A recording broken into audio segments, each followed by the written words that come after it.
ዕለተ አርብ ጥር 1 ቀን 2018 ዓ.ም ሰላም ጤና ይስጥልን። የተወደዳችሁ የኢትዮስ ሚዲያ ቤተሰቦች እንደምን ዋላችሁ? ከተለያዩ ታማኝ መረጃ ምንጮቻችን የደረሱንን አሁናዊ ሰበር ዜናዎች ይዘን ቀርበናል። በቅድሚያም ዋና ዋናዎቹን እናስተዋውቃችሁ።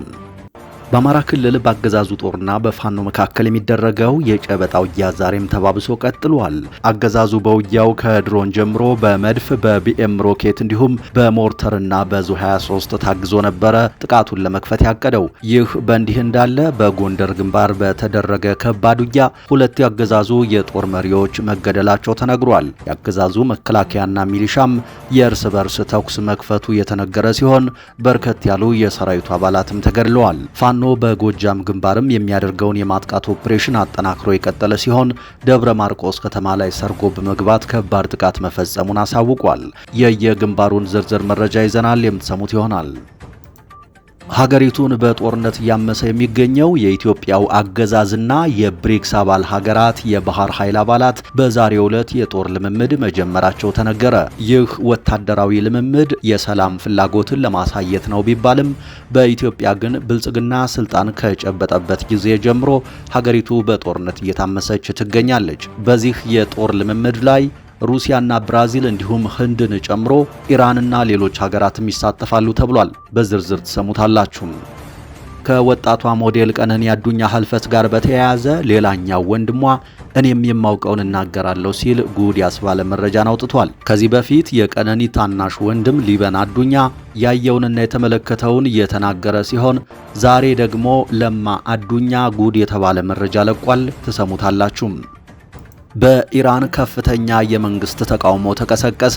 በቴሄራንና በሌሎች ከተሞች ኢራናውያን ግልብጥ ብለው ወጥተዋል። የተቃውሞ ሰልፉ መባባሱን ተከትሎ በኢራን ምድር የኢንተርኔትና ሌሎች አገልግሎቶች ተቋርጠዋል። የሀገሪቱ መንፈሳዊ መሪ አያቶላ ኻሚኒ ሀገሪቱን ለቀው ለመሸሽ መዘጋጀታቸውም ተሰምቷል። በዝርዝር ትሰሙታላችሁ። በአማራ ክልል በእርዳታ ስም ሃይማኖት ማስቀየር መጀመሩ ተነገረ። ትናንት ምሽት የወጣው አንድ አስደንጋጭ መረጃ የዜጎችን ችግር እንደ መልካም አጋጣሚ በመጠቀም የተረጂዎችን ክብር የመንካት ሃይማኖትን የማስቀየር እንዲሁም የሞራል ግድፈቶች እየታዩ ነው ብሏል። ይህንን መረጃ ተከትሎ ብዙዎች ቁጣቸውን እያሰሙ ነው። በዝርዝር ትሰሙታላችሁ።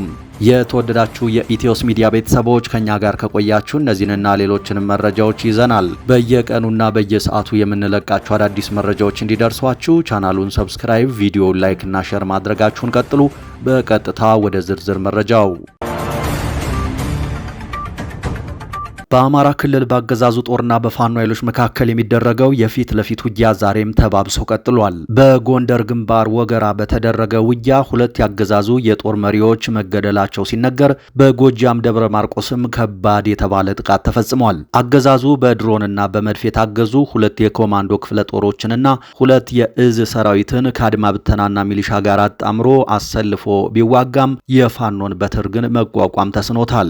በወሎ ግንባር የተደረገውን ከባድ ውጊያ ተከትሎ ያገዛዙ ሰራዊት እንደ ቅጠል ረግፏል። ውጊያው የተካሄደው በጃማ፣ በከለላ፣ በልጓማ፣ በደብረ ዘይት፣ በለገሂዳ ገነቴ፣ በመሃል ሳይንት ደንሳ ከተማ፣ በተንታ አጅባር፣ በመቅደላ ማሻ፣ በጉጉፍቱ ካቤና በሰኞ ገበያ ላይ ነው። በአገዛዙ በኩል በአየር ወለድ ኮማንዶ መምሪያ የ105ኛና የ107ኛ ክፍለ ጦር ኮማንዶዎችን ጨምሮ በሰሜን ምስራቅ እዝ የ801ኛ ኮር ሰራዊትና የ11ኛ እዝ ወታደሮች እንዲሁም የደቡብ ወሎ ዞን መከታዎቼ ሲል የሚመካባቸው ፓራ ኮማንዶ የሚል መጠሪያ ያላቸው የሚሊሻ አባላትና የአድማ ብተና አባላት በወረዳ ካድሬዎች መንገድ ጠራጊነት የድሮንና የመድፍ የዙ 23ና የሞርተር እንዲሁም የቢኤም ሮኬት ሽፋን እየተሰጣቸው ቢሰለፉም ሺፈሳም አንድ ጎማ አይነፋም ነውና ነገሩ።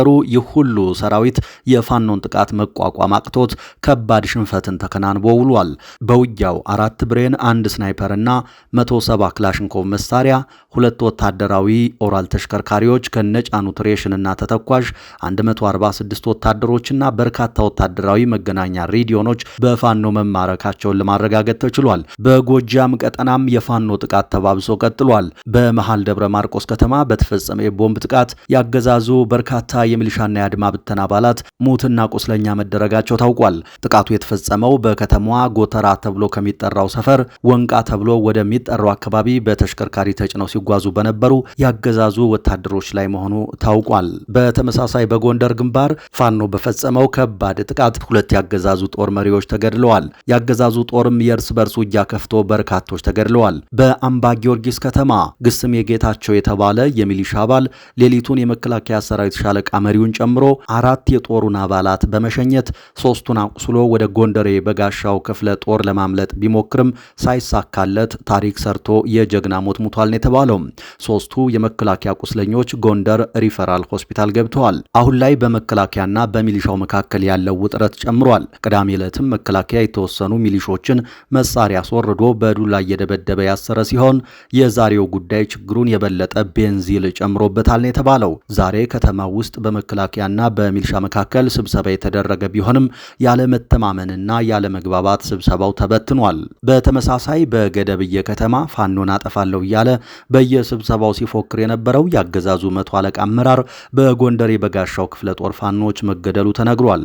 የፋኖ አባላቱ የመከላከያ አመራሩ ያረፈበት ሆቴል ድረስ ተስበው በመግባት የሞት ጽዋን እንዳጠጡት ታውቋል።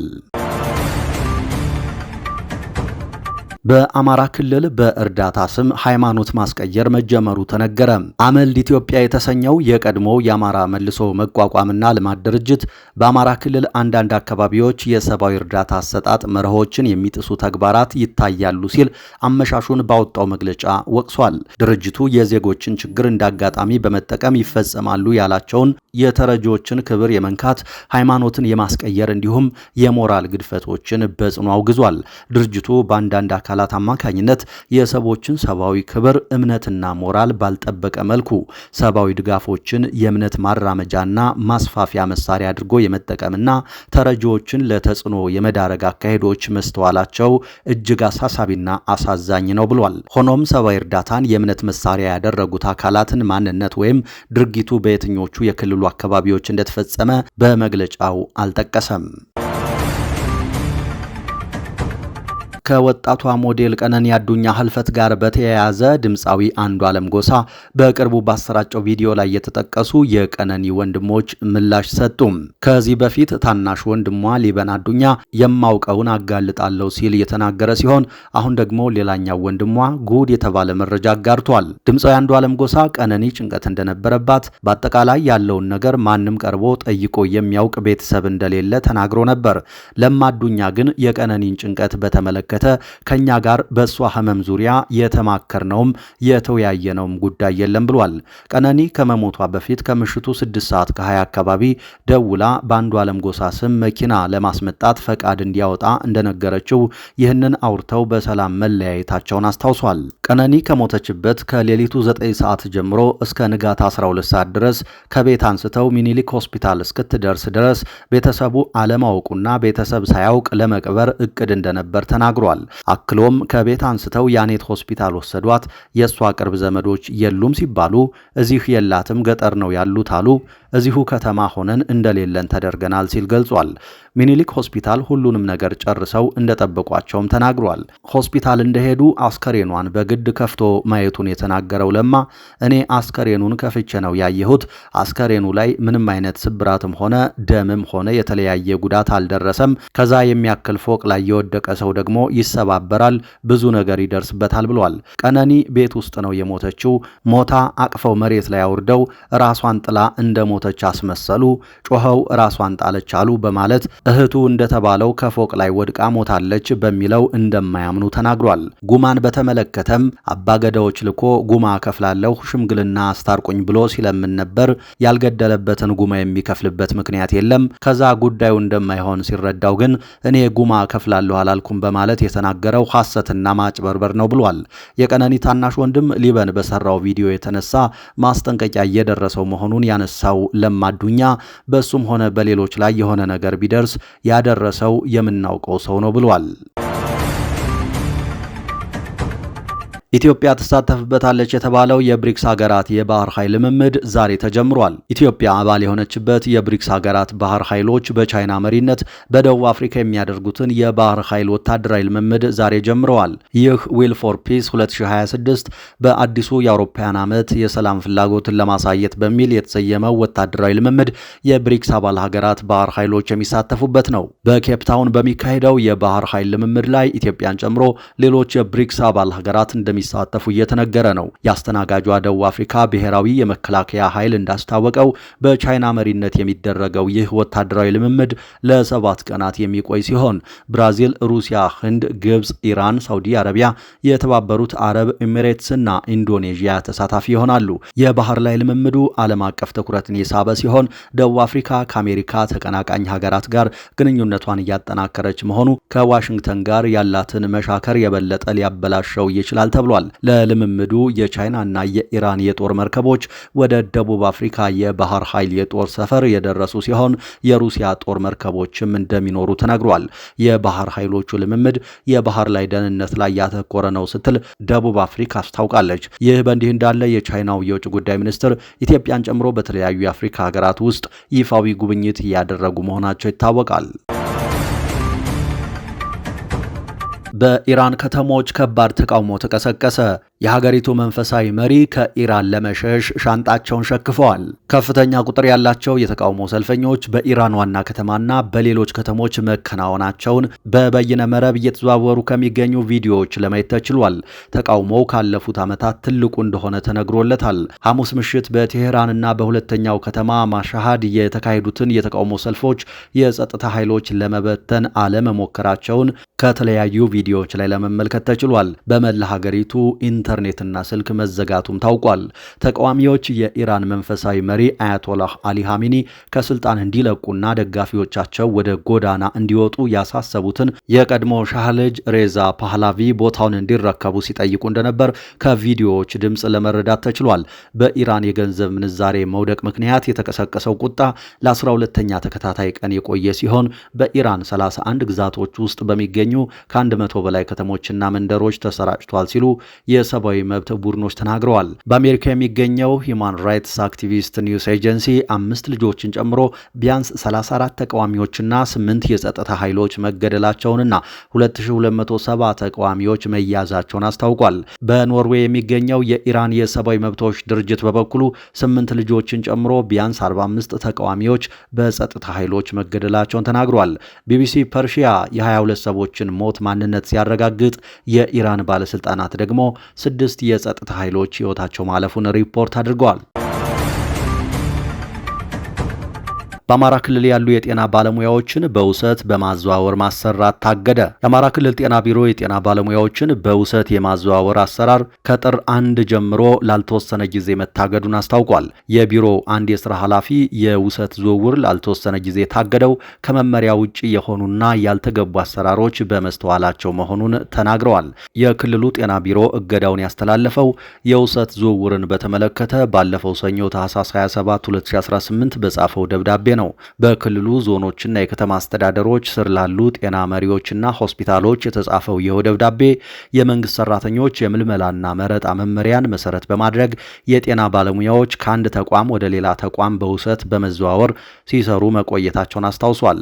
በደብዳቤው የተጠቀሰው መመሪያ የመንግስት መስሪያ ቤቶች አስፈላጊ ሆኖ ሲገኝ አንድን ሰራተኛ ከመንግስት ልማት ድርጅት፣ ከክልል መንግስት መስሪያ ቤት ወይም መንግስታዊ ካልሆነ ድርጅት ከ1 ዓመት ላልበለጠ ጊዜ በውሰት አዘዋውረው እንዲያሰሩ ይፈቅዳል። ሰራተኛው የውሰት ጊዜው ከተጠናቀቀ በኋላ ወደ ነበረበት መስሪያ ቤት የመመለስ ግዴታ እንዳለበትም መመሪያው ይደነግጋል። ሆኖም በተጨባጭ የሚታየው አሰራር ከ5 ዓመት በፊት የአማራ ክልል የሲቪል ሰርቪስ ኮሚሽን አሻሽሎ ያወጣውን ይህን መመሪያ ያላከበረ ሆኖ ተገኝቷል። የክልሉ ጤና ቢሮ ባለፈው ሰኞ የጻፈው ደብዳቤም ይህንኑ አመልክቷል። እንደ ቢሮው ገለጻ ከሆነ መመሪያውን መሰረት በማድረግ ወደ ሌላ ተቋም የተዘዋወሩ ባለሙያዎች የቆይታ ጊዜያቸውን ካጠናቀቁ በኋላ ወደ ቀድሞ መስሪያ ቤታቸው የመመለስ ፍላጎት የላቸውም።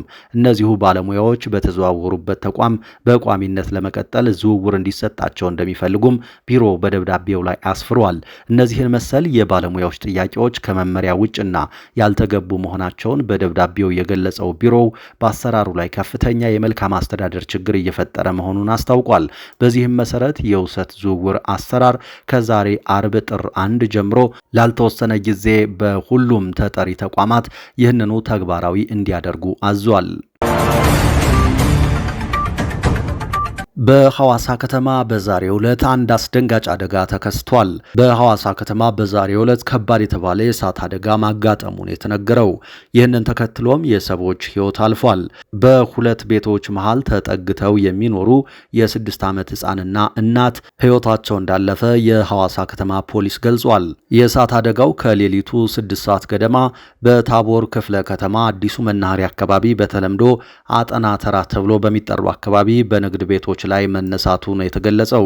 በአካባቢው በሁለት ቤቶች መሃል ተጠግታ የምትኖር እናትና የ6 ዓመት ልጇ ሕይወት በሚያሳዝን ሁኔታ ማለፉን ከቦታው የደረሰን መረጃ አረጋግጧል።